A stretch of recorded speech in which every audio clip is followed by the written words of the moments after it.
Today on Sekulow, the growing Iranian threat under the Biden administration. Live from Washington, D.C., Jay Sekulow Live. Phone lines are open for your questions right now. Call 1-800-684-3110. That's 1-800-684-3110. And now, your host, Jordan Sekulow.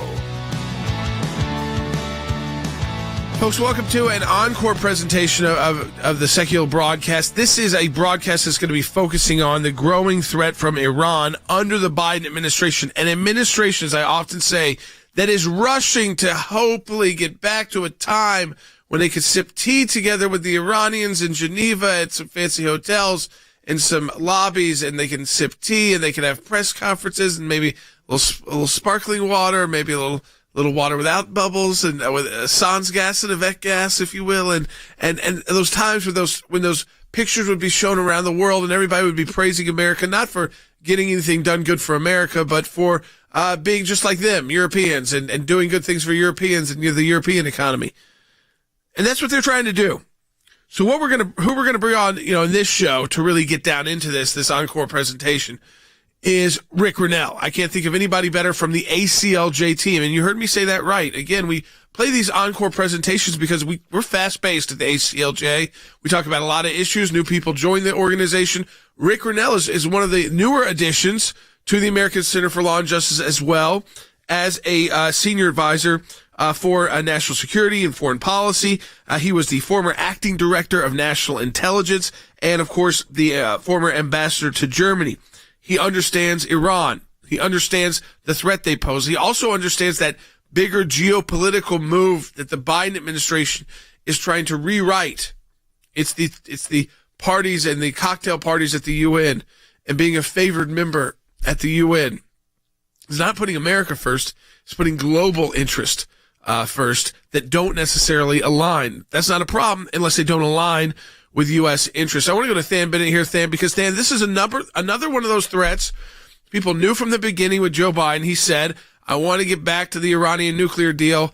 The Iranians said, we're not going to sit down with you unless you remove all of the sanctions. So far they haven't been able to get down into a face-to-face discussion yet, but we know they're begging the Iranians to allow us to talk to them again.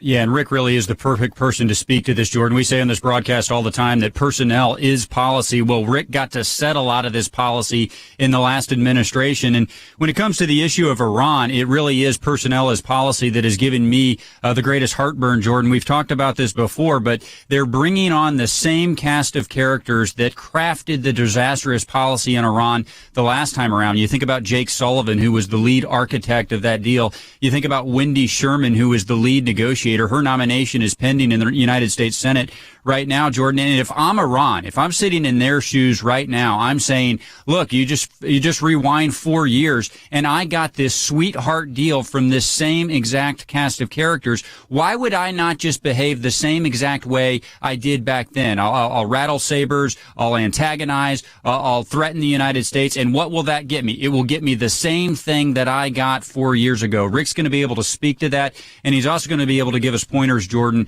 on how we combat that in the 4 years ahead. Let me remind you that this is a perfect month. Today's perfect too, to donate to the ACLJ because we have a matching challenge. You may say, Jordan, I've heard you say that before.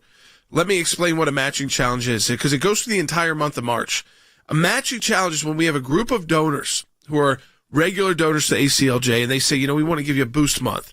So let your donors know, let people who might donate know that we're here and we've already committed to matching every single one of the new donations that come through in the month of March. So if you donate right now $45 to the ACLJ, just throwing out a number, what is that like? Well, you're charged $45. It's tax-deductible donation. But one of those matching donors donates $45. So what does that mean? Your action is the reason why the ACLJ didn't just receive $45, but $90. So you see how quickly you can double the impact of your donation by donating today during our matching challenge month of March at aclj.org.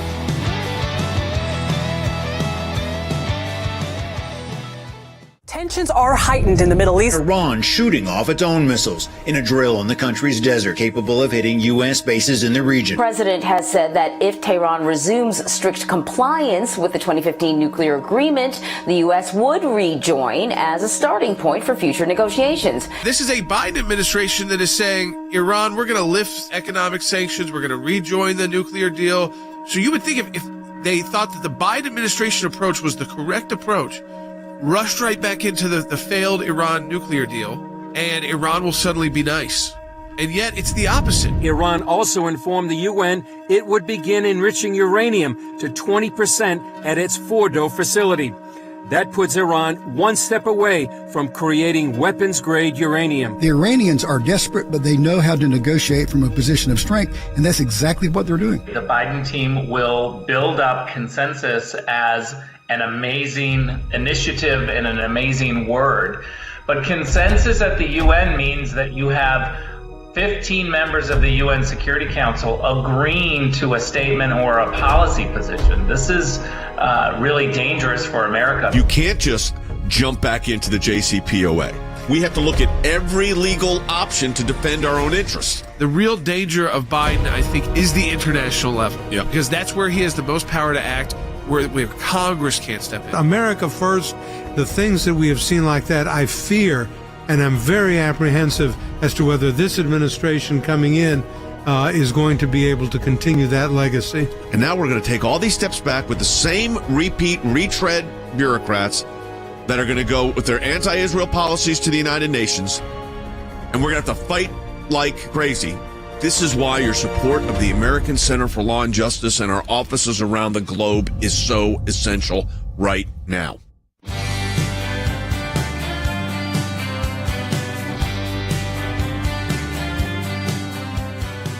All right, welcome back to Jay Sekulow Live. It's Jordan Sekulow. This is a special broadcast. We want to bring in our senior special advisor, Rick Grenell, for the full hour for you. Usually, Rick is able to join for a segment or two. It's been a busy time, but he is a special advisor to the ACLJ, will provide that for us, and that is going to be critical because of the threats we face. And we just generally got into that in the first segment, Dad, but now we're going to start going through this kind of specifically. Yep. I know one that's kind of on the top of everyone's mind. Rick's been talking about it a lot too, but he's also said there's a lot more there than just Swalwell and what we've heard about Swalwell.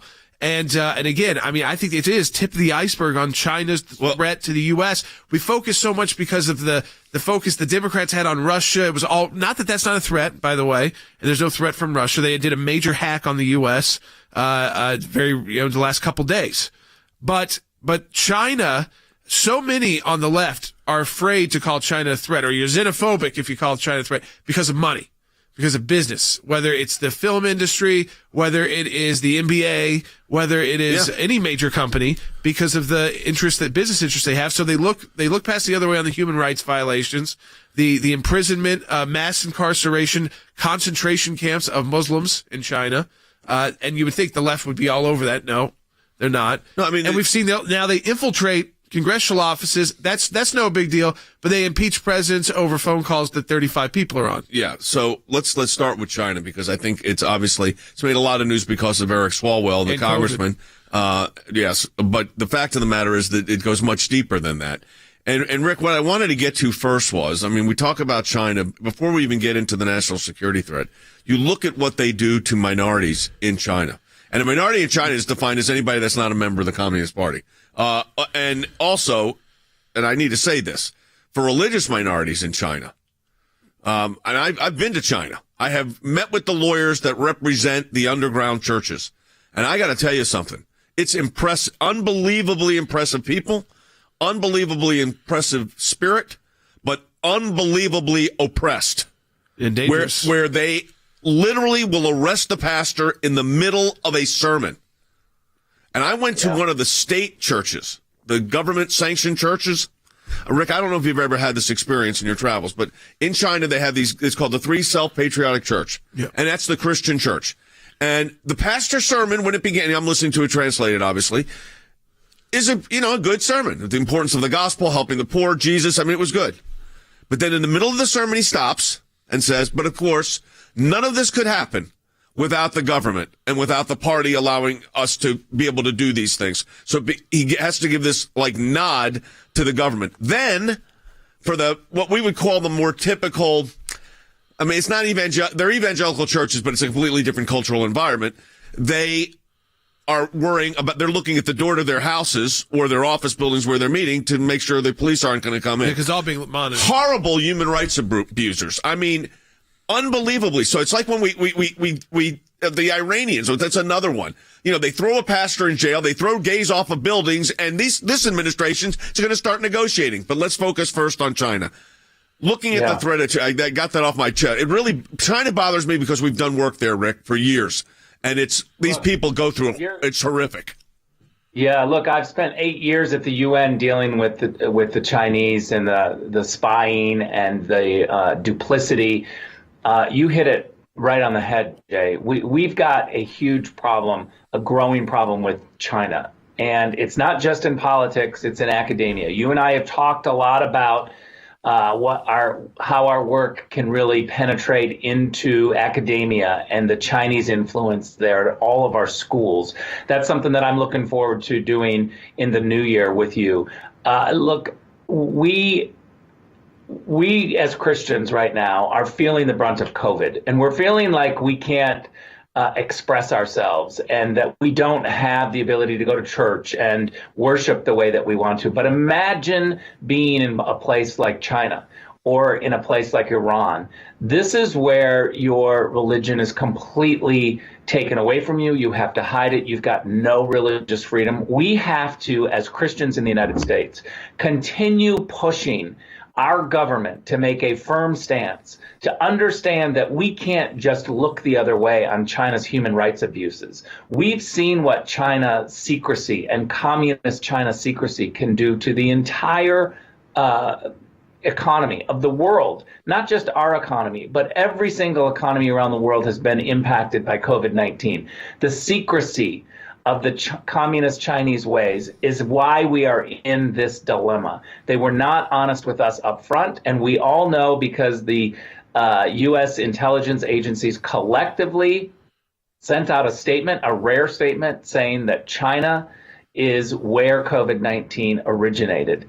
They should have been much more honest with the world, with the UN, with WHO, with the United States, and all countries to say what they were dealing with. They knew it when they shut down all of these flights from Wuhan to other cities in China, but allowed flights to go from Wuhan to other parts of the world. They knew exactly what they were doing, and this is what we're dealing with.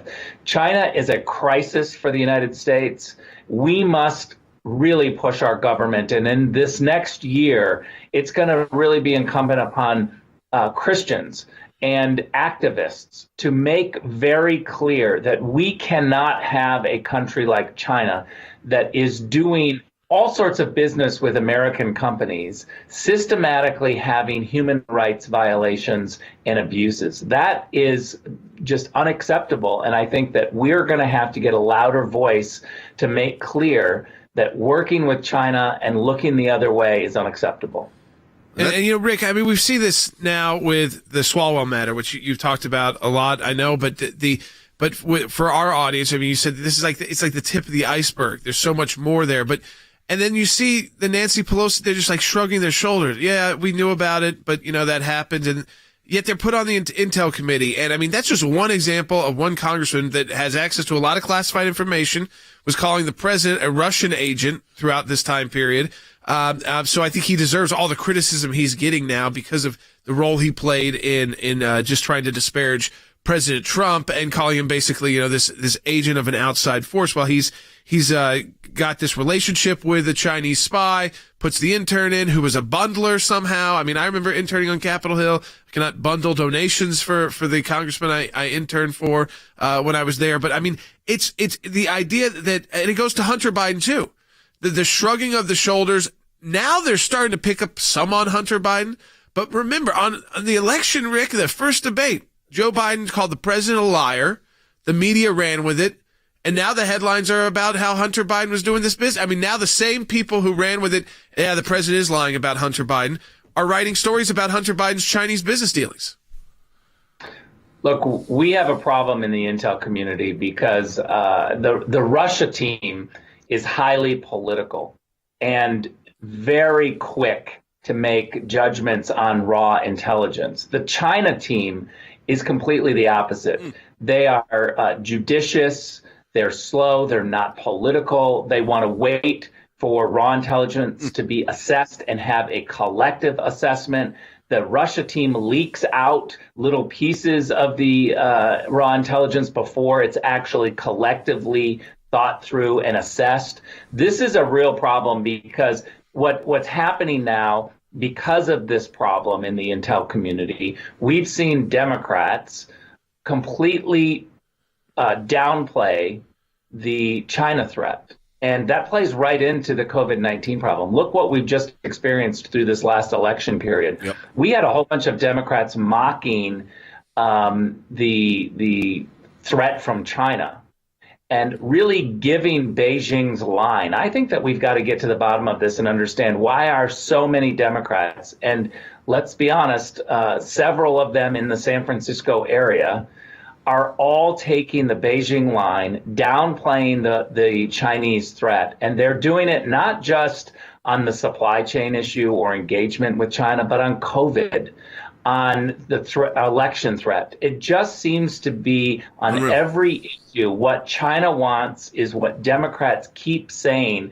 which is look over there and look at Russia. Because of your faithful support of the ACLJ, we've actually expanded, which is miraculous in and of itself, and have had tremendous gains. One of those gains was being able to have Rick Grenell join our team. When I say join our team, actively involved in our team at the ACLJ. And your support of the American Center for Law and Justice allows that. It also allows this broadcast, and it allows the lawyers here in the United States and around the globe in places we don't even talk about, where you've got lawyers that are affiliated with us helping people where their needs are met all over the globe. Support the work of the ACLJ. It's at aclj.org. You double the impact your donation. Do it online now at aclj.org. And again, it's so important for us because we don't stop, folks, at the ACLJ.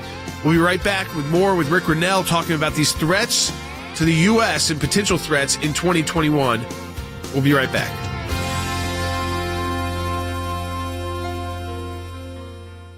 I was at a board meeting at Jews for Jesus, and the executive director said, we've got a case. The Supreme Court had just granted review. It was about literature distribution at airports. We wanted to have the Bible study meet in the school, but it turned into a problem when the principal said, no, you can't have it. I told her that I wanted to sing Noel, and she said, the principal said that we can't have anything to do with Christ in our songs. We marched around the country defending evangelism in Chicago, in Boston, in New York, Atlanta, Texas, Southern California, Northern California, and points in between. We got a letter one evening from the IRS saying they wanted all this information that we all knew immediately was not right. How do you fight the government? How do you fight the IRS? Tea Party groups say they're being targeted by the Internal Revenue Service, and they're enlisting the aid of the American Center for Law and Justice. They were trying to shut groups down that they disagreed with.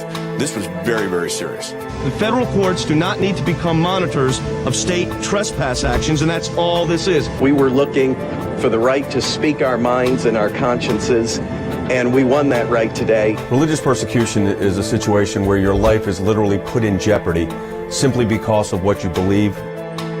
Can you help? Can you do something? He's on death row, and so we launched an international campaign. His freedom now rests solely on diplomatic efforts by the United States government and world leaders dedicated to human rights. The release of Andrew Brunson. He is the American evangelical from North Carolina, held in Turkey for more than 2 years. There was an Air Force plane that came from Germany that had been on standby. We're flying, and they finally left Turkish airspace. It's like, okay, we're really out of Turkey and free again.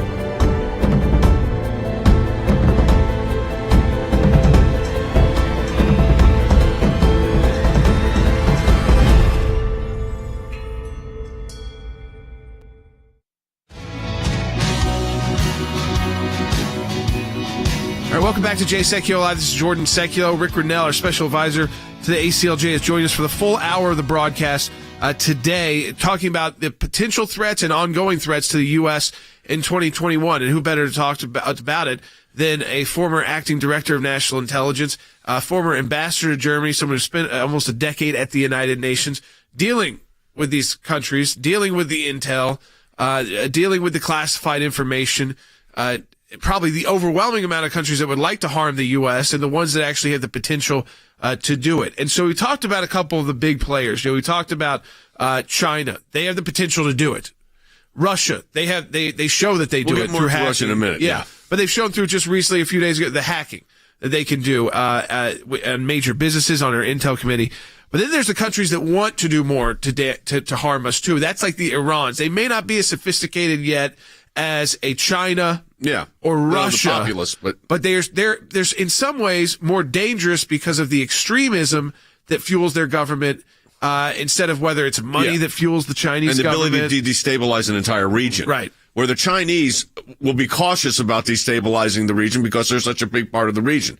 The Iranians, on the other hand, and we know we have an office in Jerusalem, of course, but we have done work on the Iran issue, the Iranian issue, and Iran, the approach to Iran under the Trump administration was isolate, build coalitions around them that support Israel and Israel supporting them, UAE, Morocco, Bahrain, Sudan. I mean, more coming. Change the whole dynamic. Now, I always start with the fundamental abuse of a society. Here's the fundamental abuse of the Iranian society. Persians are great people, really great people, great history. I mean, tremendous history. Just really great people. We know a lot of them. But let me tell you what you don't have in Iran. Diversity of any kind. Let's start with religious diversity. You're a pastor in Iran, good chance you'll spend 6 to 12 years in prison once or twice in your ministry.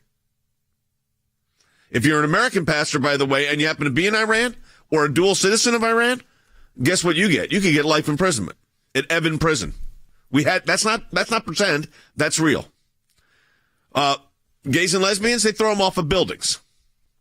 Christian pastors, they have shot them. Now, that's Iran. Now, this president has isolated Iran and crippled them economically. As I look forward, one of the things that grieves me most about the election, Rick, was the reshaping of the Middle East that I know you were a part of, that we helped on the outside on, that was really coming together. And now it's the old guard back in. It's Obama 2.0, and you know with Iran what they're going to be doing. Yeah, look, let's not forget Kosovo and Serbia with their new historic agreements with Israel as well. Right. Look, I'm very concerned about the engagement with Iran. Let's be very clear now. There is this idea that Joe Biden has pushed. It's called consensus. Now, it sounds like a really nice word, but consensus just means that the Europeans or the UN Security Council, 14 other countries, get to water down U.S. policy and decide what we do. So instead of having a potent U.S. policy that's America first, you have to go to all these other countries and say, well, what do you guys think that we should do? And it's the lowest common denominator of a policy. And that's what they call consensus. And they've tried to build up this idea of consensus. Now, look, as a diplomat, I love consensus if it's going to be something that the United States is going to improve our security upon. We need to be able to be very firm about forming alliances around our policy, not letting others water down our policy. And that's where we're going with Iran, is that the Europeans want engagement. They want to be able to say, if we just engage a little more with Iran and maybe do some trading, that the regime and the mullahs will just suddenly see the light of day, and they will start moving towards the rule of law, capitalism, and greater forms of democracy. Now, let's look at what we've tried with China. 20 years ago, we did that. We thought, let's engage with China. Let's put them into the WTO, the World Trade Organization. Let's see if engagement would actually work. I'm all for engagement. President Trump has tried engagement with the North Koreans.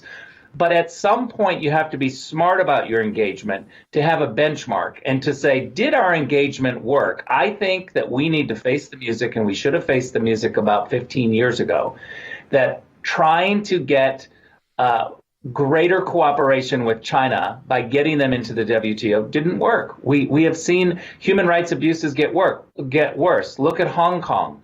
Look at our companies that have their technology stolen. WTO has not only failed to stop the theft of Chinese of U.S. intelligence and U.S. Technology, but it's also allowed the Chinese to be able to pretend like they're part of the international community working in cooperation when they have absolutely come at us in every possible way. This is where we're going with Iran. This is what the Biden team wants. They're going to start talking about consensus and engagement on Iran, and we need to stand firm against it.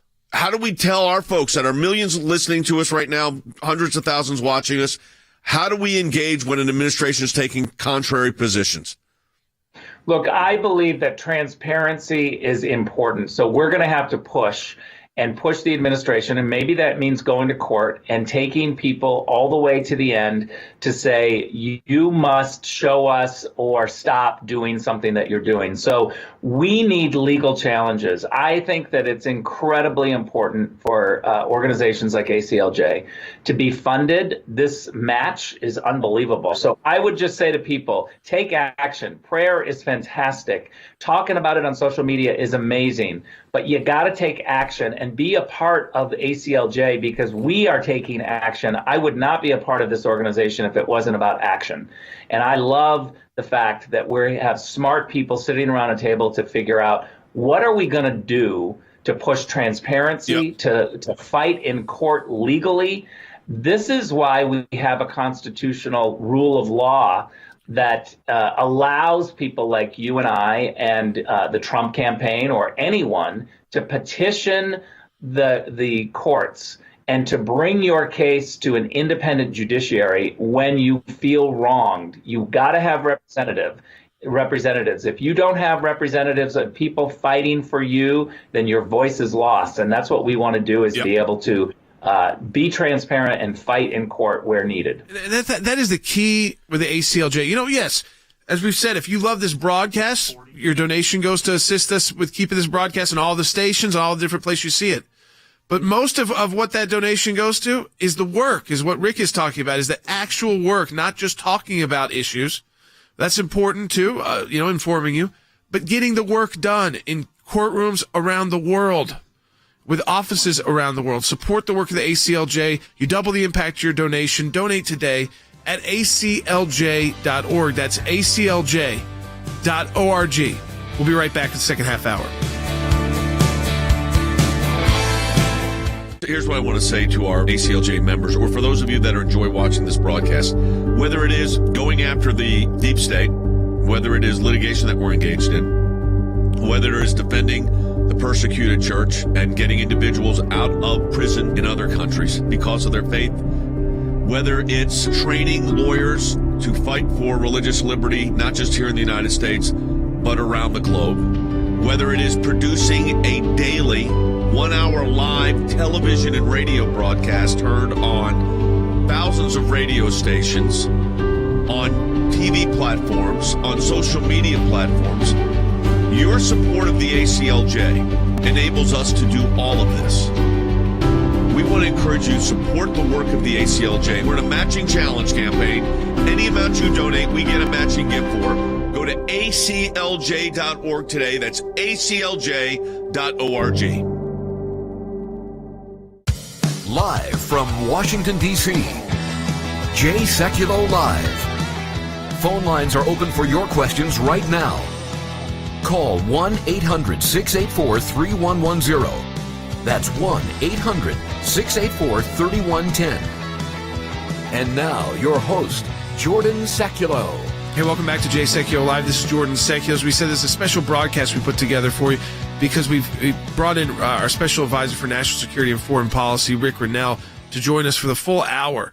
Because, again, we're an action-based organization. We were just talking about that with Rick as we were finishing up our first half hour. But we also want to constantly keep you informed with the best information we can provide. So we brought on people like Rick Grenell to get you up to speed on all those intel issues, on all the national security threats. And we take action, and now we've got advisors who can help us even kind of fine-tune that action when it may be a hostile U.S. Executive branch and a hostile members in Congress, a hostile world, where you've got the International Criminal Court, the UN, right? At the UN and these institutions. So we're fine-tuning all the time at the ACLJ so that when we go into battle the strongest way possible, because that's part of what we do. We do not just talk about these issues. Right. We live and breathe these issues because we fight them. Yep. So, Rick, we talked about China. We talked about Iran, and there's a connection there. And in the next segment of the broadcast, I want to get into the Russia aspect of this. But before we do, you've also had a lot of experience at the United Nations. And we are an NGO, our European Center for Law and Justice in Strasbourg. We have done a lot of work at the UN. We've used it where it's been helpful. And there have been, the UN generally is something else, but there are areas where it can be helpful. I mean, we've had some help from the UN on these cases involving persecution for religious minorities. They have been helpful there, at least putting pressure on these governments. Having said that, there's other aspects of it. The hostility to Israel is incredible. And I think that's just going to get worse because the administration is not going to block it. We saw that with Obama at the end, where he would not veto these measures. Now, you've been in the UN business for a long time. What's your view of that? And I know, but people have to understand you still have to engage it even when you don't like what they do. Yeah, look, I'm somebody who doesn't believe that the UN should just be a talk fest where we deliver speeches and NGOs just, raise their fist and scream. I think you got to fight. You got to do exactly what the ACLJ has done, which is go to different courts, The Hague or, a tribunal, wherever it may be, and fight. File amicus briefs, put up a legal fight and challenge where possible. Let's be really clear. I think the Biden administration or the next Democratic administration that comes in is going to quickly try to put the United States back on the Human Rights Council. That's going to be a disaster because that council has not been reformed. We've tried to reform it many a times. It's proven to ignore basic human rights violations around the world, like from China, Hong Kong, and Iran, other places, while completely picking on Israel in laughable terms. It is really to the point where you just can't be a part of this organization in any credible way. I think what Rick said, though, about the Human Rights Council, though, is something you can't ignore because that council. Where we do a lot of our appearances. Yeah. I mean, the anti-Americanism there and also the fact that they will put on the council, that the UN has like no rules about who's on. And so sometimes the leaders are Venezuela. Oh, yeah, I mean, it's crazy. They're the worst human rights abusers in the country. They're in charge of it. So it gives them the opportunity to silence or put down any of the good reporting that the UN rapporteurs, the UN staff on human rights would be putting out on their countries. Yeah. They're able to kind of silence it, push it aside, and see what the world is constantly, these bad actors are constantly thinking about America, is we have short attention spans. So if, so if we don't really focus in on it and we kind of move forward, then we'll forget about what's going on in China, or we'll forget about the human rights abuses in Venezuela, and we won't stay on it. And that's how they've used that organ of the UN. No, they have. Look, we're taking a break. We come back more with Rick Grenell, but your support of the ACLJ allows Rick Grenell to be part of our team, allows this broadcast to come on the air, allows our office in Strasbourg, France to engage the United Nations, our office in D.C. to engage the Congress and the Supreme Court. Your support makes a huge difference. We're in a matching challenge, aclj.org. I was at a board meeting at Jews for Jesus, and the executive director said, we've got a case. The Supreme Court had just granted review. It was about literature distribution at airports. We wanted to have the Bible study meet in the school, but it turned into a problem when the principal said, no, you can't have it. I told her that I wanted to sing Noel, and she said, the principal said that we can't have anything to do with Christ in our songs. We marched around the country defending evangelism in Chicago, in Boston, in New York, Atlanta, Texas, Southern California, Northern California, and points in between. We got a letter one evening from the IRS saying they wanted all this information that we all knew immediately was not right. How do you fight the government? How do you fight the IRS? Tea Party groups say they're being targeted by the Internal Revenue Service, and they're enlisting the aid of the American Center for Law and Justice. They were trying to shut groups down that they disagreed with.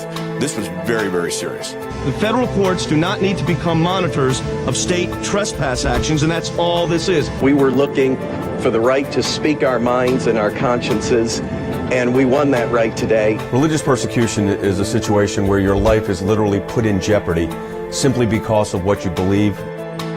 Can you help? Can you do something? He's on death row, and so we launched an international campaign. His freedom now rests solely on diplomatic efforts by the United States government and world leaders dedicated to human rights. The release of Andrew Brunson. He is the American evangelical from North Carolina, held in Turkey for more than 2 years. There was an Air Force plane that came from Germany that had been on standby. We're flying and they finally left Turkish airspace. It's like, okay, we're really out of Turkey and free again.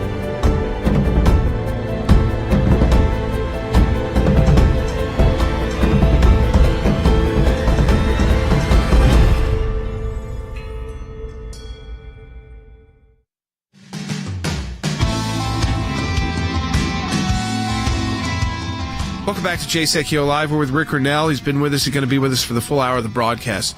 And, you know, we heard a lot about Russia during the 4 years of the Trump administration. I sure did. I mean, but we kind of not focused on where we should have been on the Russian threat. So just, you know, like as you're listening to this broadcast, there is still an ongoing Russian hack attack on major companies in the U.S., the Intel. I mean, I just got a breaking news alert that they just figured out a new way that Russia was penetrating all of our systems they didn't even know about. So it is a real threat. But I think it got polarized as a political issue because it was, you know, people like Eric Swalwell and the Democrat Party calling the president a Russian agent and the Mueller investigation. And that went nowhere. And then it was Ukraine.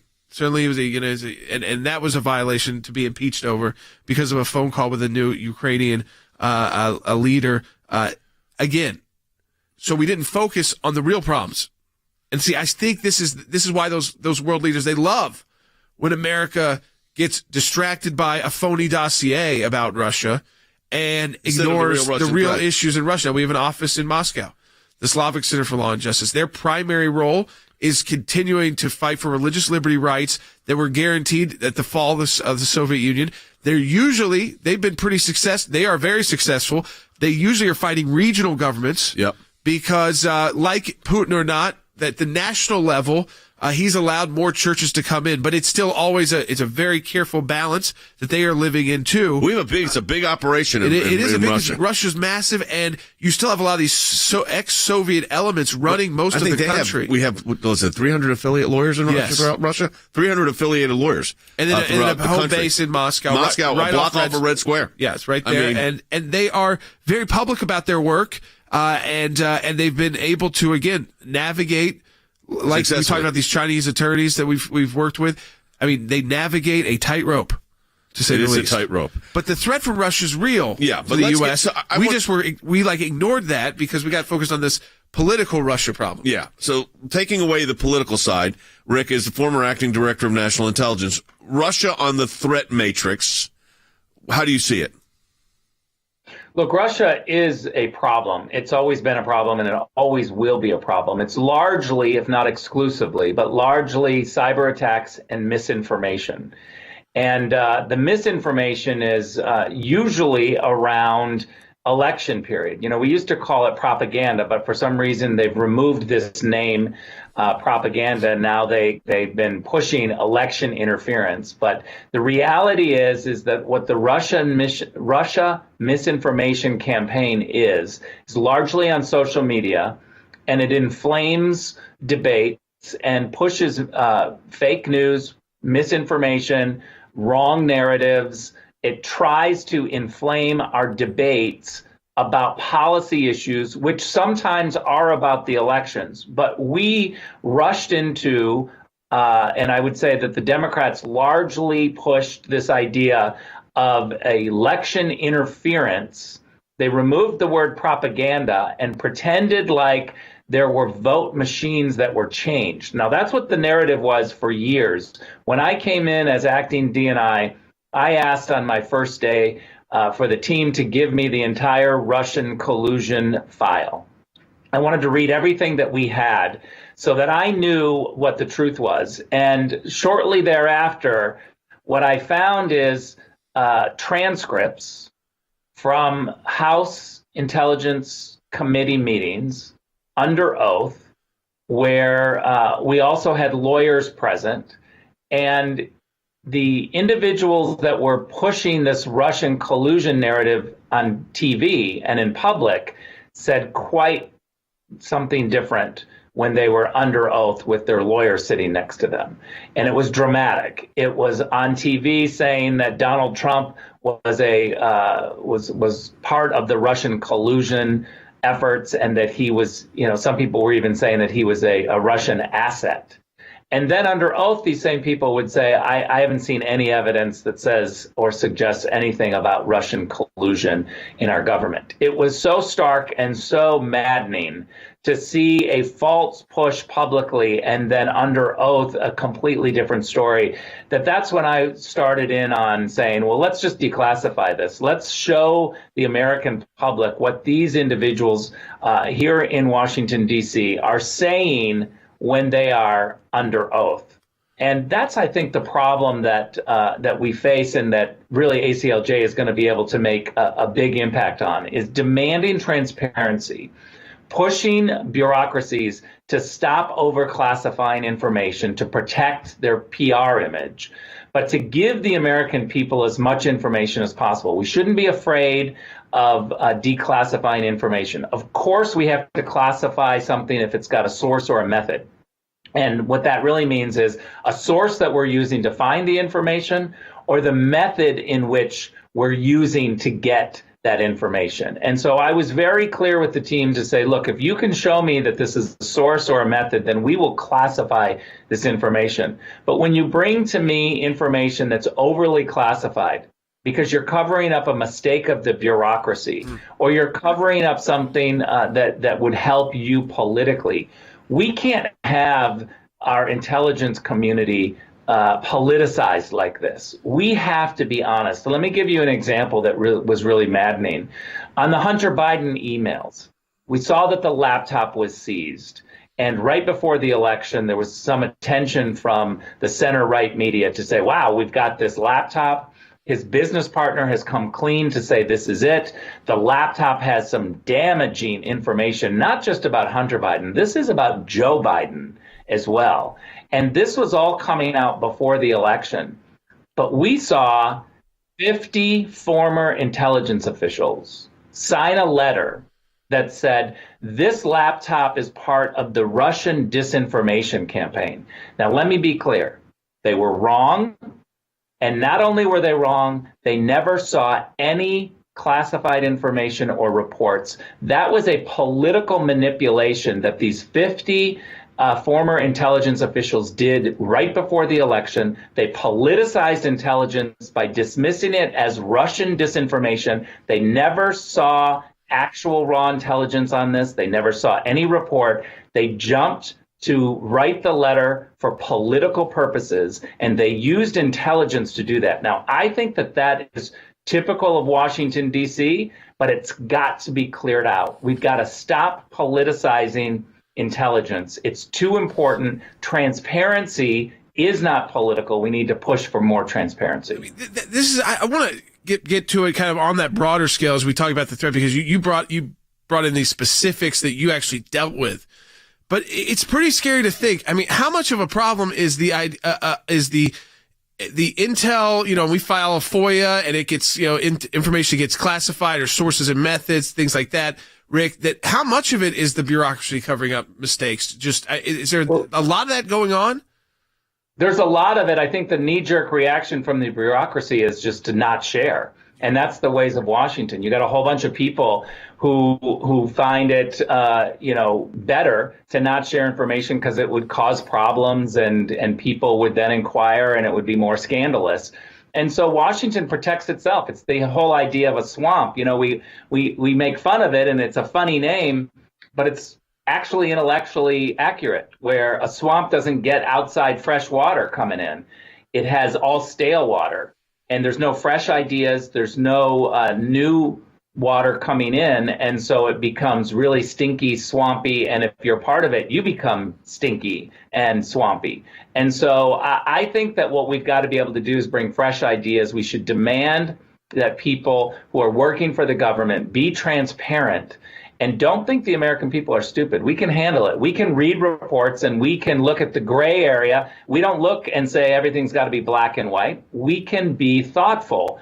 And I think that the media in D.C. certainly is not thoughtful. They're looking for a headline. They want everything to be right or wrong, good or bad, black or white. And many times we have to look in the middle, the gray area, and say, some of this can be declassified or shouldn't be classified. And you're over-classifying information that the American public can handle. One of the things I love about our broadcasts is that we have a full hour with you. So, Rick and I, my dad, we do a lot of the television interviews, and they're the other 5 minutes, 6 minutes. There's some new networks that are getting better, I think, at spending time getting into discussions. Places like Newsmax, OA, and others are letting people talk a little bit more. And of course, our friends like Sean Hannity and others, but you don't get to discuss it for an hour. Now, we come back. I want to talk about Europe because of Rick's time as the U.S. ambassador to Germany and our allies there. You can put that in quotes sometimes, but our allies in Europe. And then also proactively, we want to not just talk about the threats, but how we can proactively engage them in a kind of, in this, a positive note, if you will, of how we can fight back. You can support the work, of course, of the ACLJ. We can bring you all this information, and we haven't even gotten to Europe yet in a full hour of broadcast, but we're going to. And our allies in Western Europe. Support the work of the ACLJ. We have a matching challenge right now. Those of you who have been listening to the broadcast, you know what that means. Double the impact of your donations. We're going to be right back with our special advisor for national security and foreign policy, Rick Grenell. Donate online at aclj.org. Tensions are heightened in the Middle East. Iran shooting off its own missiles in a drill in the country's desert, capable of hitting U.S. bases in the region. The president has said that if Tehran resumes strict compliance with the 2015 nuclear agreement, the U.S. would rejoin as a starting point for future negotiations. This is a Biden administration that is saying, Iran, we're going to lift economic sanctions, we're going to rejoin the nuclear deal. So you would think if they thought that the Biden administration approach was the correct approach, rushed right back into the failed Iran nuclear deal, and Iran will suddenly be nice. And yet it's the opposite. Iran also informed the UN it would begin enriching uranium to 20% at its Fordo facility. That puts Iran one step away from creating weapons-grade uranium. The Iranians are desperate, but they know how to negotiate from a position of strength, and that's exactly what they're doing. The Biden team will build up consensus as an amazing initiative and an amazing word. But consensus at the UN means that you have 15 members of the UN Security Council agreeing to a statement or a policy position. This is really dangerous for America. You can't just jump back into the JCPOA. We have to look at every legal option to defend our own interests. The real danger of Biden, I think, is the international level. Yeah. Because that's where he has the most power to act, where Congress can't step in. America first, the things that we have seen like that, I fear, and I'm very apprehensive as to whether this administration coming in is going to be able to continue that legacy. And now we're going to take all these steps back with the same retread bureaucrats that are going to go with their anti-Israel policies to the United Nations, and we're going to have to fight like crazy. This is why your support of the American Center for Law and Justice and our offices around the globe is so essential right now.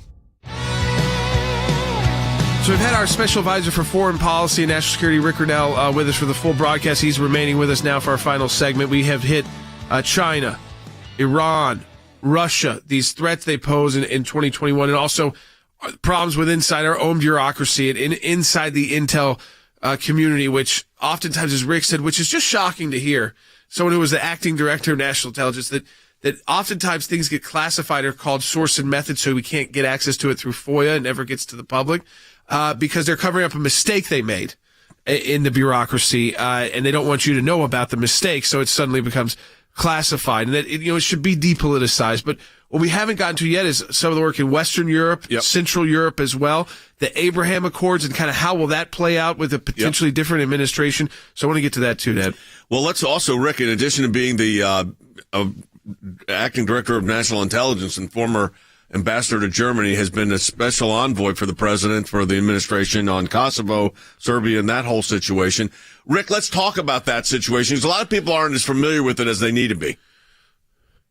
Yeah, look, it's maybe one of my favorite jobs ever, to be the presidential envoy for Kosovo-Serbia negotiations.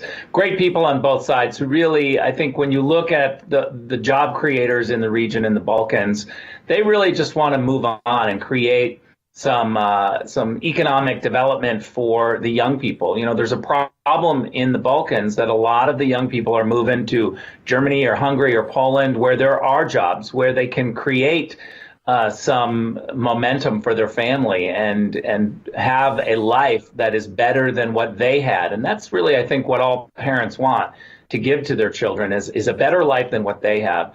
And so when I arrived on the scene, you know, we had 20 years of political fighting. And what President Trump said to me is let's try to create some economic momentum. Let's see if job creation and bringing in U.S. and European companies to go into the region, see if that can somehow change the political calculus. Now, the old Balkan hands in Washington, D.C. hated it because we weren't talking about all of their political issues, which give them jobs in Washington, D.C., and they've been writing about it for 20 years. They absolutely don't want this issue to go too fast to the end, because then their careers are over. And I see that problem at the State Department. I see it in Washington with NGOs.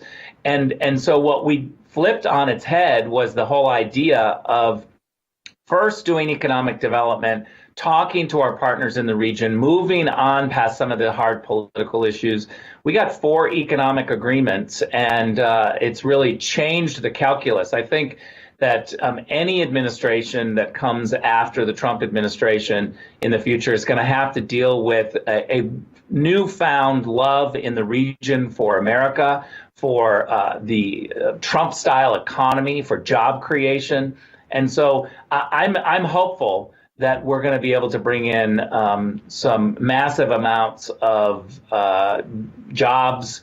And that's going to change the political calculus. Certainly, Serbia and Kosovo are going to be closer to the United States. They're going to feel closer to the people of the United States. The perceived conflict that's there is going to create a lot of momentum. And it's certainly going to help on the other political issues that they have to deal with in Europe towards membership into the EU. I want to talk about Europe, too, because you were the U.S. ambassador to Germany. Germany has got the biggest economy in Europe. We've seen the UK leave the Euro. I mean, it's just been an interesting time that, again, America's, it was rightfully so, with our election, with COVID, with a lot of things, we weren't paying as close attention to. But your time in Germany as well, these are supposed to be our top allies.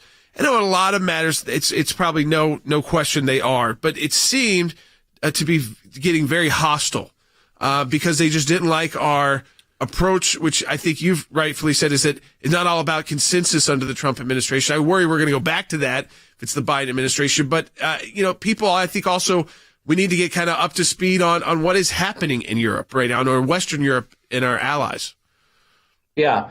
So first of all, let's remember when we talk about Europe, or specifically Germany, there are 3 concepts. They're the German people, there's German businesses, and there's the German government. And I think it's really important to not include all of them in how we're describing Germany. And let me give you an example.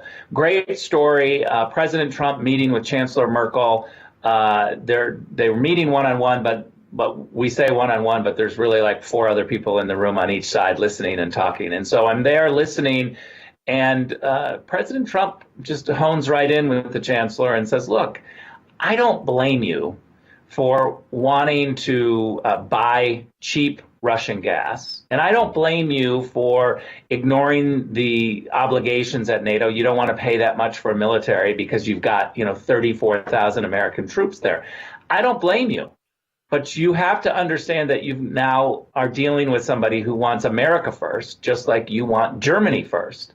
We recognize in our policy that countries are going to seek what's best for them. So in Germany, there's a Germany first economic model. In France, there's a France first economic model. Brexit happened because the UK wanted to put themselves first. And so we should be very clear that this is the standard, that Donald Trump pushing America first is only doing what every other country does.